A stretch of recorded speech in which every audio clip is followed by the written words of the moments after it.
Bonjour! You won't believe the roller coaster of a day I had. No, not K-pop training this time. I put my artist cap on for pottery. You heard right, collaborating with pottery master, Mr. Sasaki. He's truly a master in shaping those ceramic clays to a beautiful art. It's quite fascinating. So you remember how my fam always emphasized preserving both our French and Korean cultures, right? Voila, that's the exact inspiration for our pottery series. It's like infusing wine with kimchi, quite a cultural cocktail.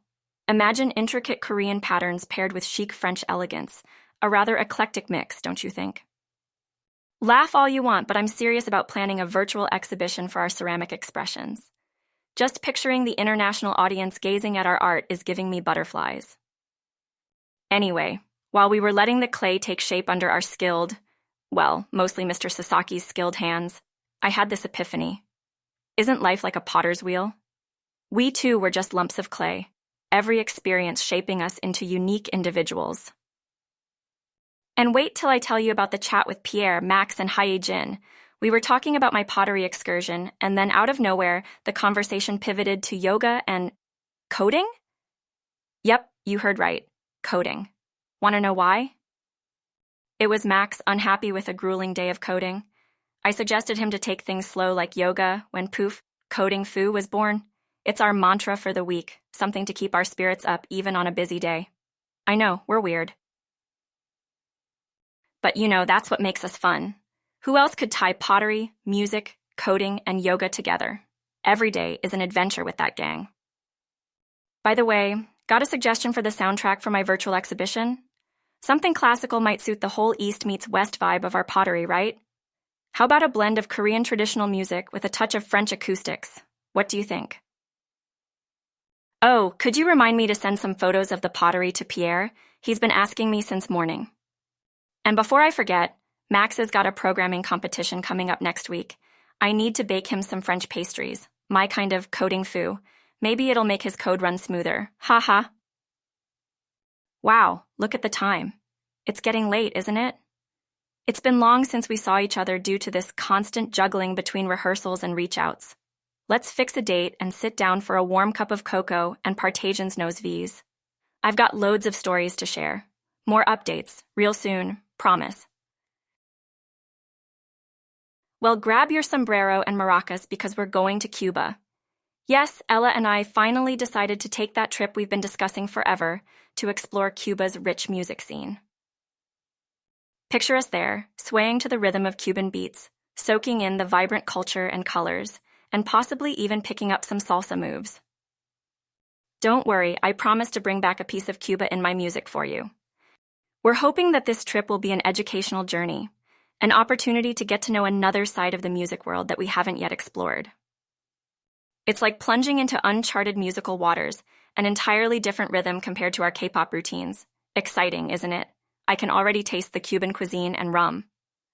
Speaking of rhythm, our chat group's been interesting today. I dropped our Cuba travel plans there, and boy, were they excited.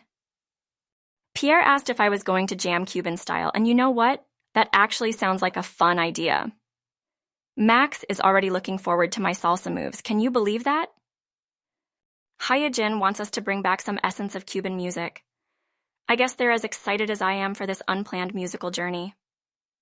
Anyway, the chat took a funny turn then, with Hye-jin suggesting a yoga session, followed by a random thought thrown by Max about whether AI could appreciate music. Can you picture an AI dancing to our tunes? Their tech talks never cease to make me laugh. One can see how our group isn't just about music, right? It's fun how our chats are filled with such diverse topics, from Cuban music exploration to AI, yoga, and even burgers. Oh yeah, Max spotted a burger joint nearby. I asked him to try one and tell me if it's any good, post his coding session, of course. Max and his coding, I truly wonder sometimes how can someone find joy in all that complexity. By the way, I recommended that everyone watch Buena Vista Social Club before our Cuba trip. I want to give them a taste of what we might experience. Pierre and Max agreed on a movie night. Isn't that the perfect way to kickstart our musical journey? So much going on, as usual, right? Our lives are like songs, different notes coming together to form a harmonious melody. You won't believe what happened today. I hosted a virtual language exchange party with Sophia. I tell you, it was a blast. So many friends from all over the globe and the variety of languages we shared, it just opens up so many cultural doors. It kind of reminds me of the fusion between my Korean and French culture, right? Anyway, I learned some fascinating Swedish phrases from Sophia. And here's a funny bit. Do you remember how we used to mess up pronunciations during our high school language classes? I had a similar moment with Sophia today when I utterly butchered the pronunciation of köttbullar. It means Swedish meatballs, though. Sophia had a good laugh, and even our international friends joined in after they heard my blunder. But honestly, despite the initial embarrassment, the setting was so full of love and laughter that I felt lighthearted the whole evening. Shifting gears, our chat today was rather interesting too. We usually end up on some random topics, but today was a bit of a linguistic ride. We started off discussing classical music, I know, right? From linguistics to music. But hey, that's what I love about our conversations. Then Max, Pierre, and Hye-jin joined in with their witty remarks. Honestly, I should invite them to our language exchange party next time. Could you imagine how that would turn out? Oh, speaking of inviting, when are we catching up next? Both of us have been so tied up with our lives, we haven't had a proper sit-down in ages. I still feel we should have our classic movie nights again sometime soon. Anyway,